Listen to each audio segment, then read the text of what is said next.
ಸಾಕಷ್ಟು ಜನ ಅಂದರೆ ಅಂದ್ಕೊಂಡಿದ್ದು ಓಕೆ ಆ ಒಂದು ಟಾಸ್ಕ್ ಬುಕ್ ಓದೋದಕ್ಕೆ ಆ್ಯಕ್ಚುಲಿ ಒಬ್ಬರು ಜನ ಇದ್ದರು ಬಿಗ್ ಬಾಸ್ ಮನೆಯಲ್ಲಿ, ಅದು ಸ್ಪಂದನ ಅವರು.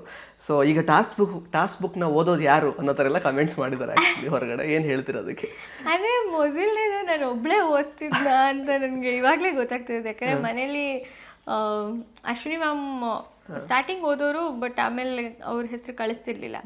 ನನ್ನ ಹೆಸರು ಕಳಿಸೋರು, ಇಲ್ಲ ಕಾವ್ಯನ ಹೆಸರು ಕಳಿಸೋರು, ಇಲ್ಲ ಧ್ರುವ ಅಂತ ಕಳಿಸೋರು. ಬಟ್ ಅದು ಒಂದಕ್ಕೆ ನಾನು ಮನೇಲಿ ಇದ್ದೆ ಅನ್ನೋದನ್ನ I will not take it. ಯಾಕಂದರೆ ಅದೊಂದಕ್ಕೋಸ್ಕರ ಯಾರೋ ಕಂಟೆಸ್ಟೆಂಟ್ನ ಇಷ್ಟು ದಿನ ಉಳಿಸ್ಕೋತಾರೆ ಅಂದರೆ ಶೋ ಮಾಡೋರು ಕೂಡ ಉಳಿಸ್ಕೊಳ್ಳಲ್ಲ, ನೋಡೋರು ಕೂಡ ಅದೊಂದೇ ವಿಷಯಕ್ಕೆ ಉಳಿಸ್ಕೊಳ್ಳಲ್ಲ. That's all is the clarity. Okay, last week actually Suraj ಅವರು ಆಚೆ ಬರ್ತಾರೆ. ಸೊ ಬಟ್ ಜನಗಳೆಲ್ಲ ಅಂದ್ಕೊಂಡಿದ್ದು ಮನೆ ಮಗಳನ್ನು ಉಳಿಸೋದಕ್ಕೆ ಪಾಪ ಸೂರಜ್ ಚೆನ್ನಾಗಿ ಆಟ ಆಡ್ತಾ ಇದ್ರು, ಅವರನ್ನು ಆಚೆ ಕಳಿಸಿದ್ರು ಅಂತ. ಸೊ ಅದಕ್ಕೆ ಏನು ಹೇಳ್ತೀರಾ?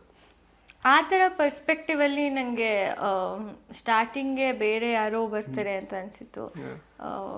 ಸುದಿಯಣ್ಣ ಬಂದರು ಅಥವಾ ಚಂದ್ರಣ್ಣ ಬಂದರು, ಆ ಥರ ನೋಡಕ್ಕೆ ಹೋದರೆ ಬೇರೆಯವ್ರು ಬರ್ತಾರೆ ಇವ್ರು ಬರಬೇಕು ಅಂತ.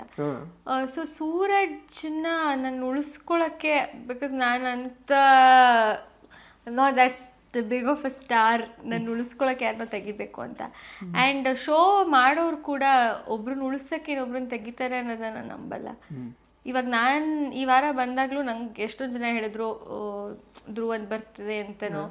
ಐ ಡೋಂಟ್ ಥಿಂಕ್ ಜನರು ಹೆಂಗೆ ವೋಟ್ ಮಾಡಿರ್ತಾರೆ ಹಾಗೆ ತೆಗ್ದಿರ್ತಾರೆ. ಈ ವಾರ ನನ್ನೂ ತೆಗ್ದಿರೋದು ಕೂಡ ಅದ್ರ ಮೇಲೆ ಹೋಗಿರುತ್ತೆ ಅನ್ಸುತ್ತೆ. ಅವರು ನನ್ನನ್ನು ಉಳ್ಸೋಕ್ಕೆ ಬೇರೆ ಯಾರನ್ನೋ ತೆಗಿಯೋ ಅಂತ ಶೋ ಮಾಡಿ 100 ಸೀಸನ್ ಅಂತೂ ಬಿಗ್ ಬಾಸ್ ಬಂದಿಲ್ಲ ಅಂತ ಅನ್ಸುತ್ತೆ. ಇಂಟ್ರೆಸ್ಟಿಂಗ್ ಮತ್ತು ಇನ್ಫಾರ್ಮೇಟಿವ್ ವಿಡಿಯೋಗಳನ್ನ ಮಿಸ್ ಮಾಡ್ಕೋಬೇಡಿ, ಈಗಲೇ ಸಬ್ಸ್ಕ್ರೈಬ್ ಮಾಡಿ.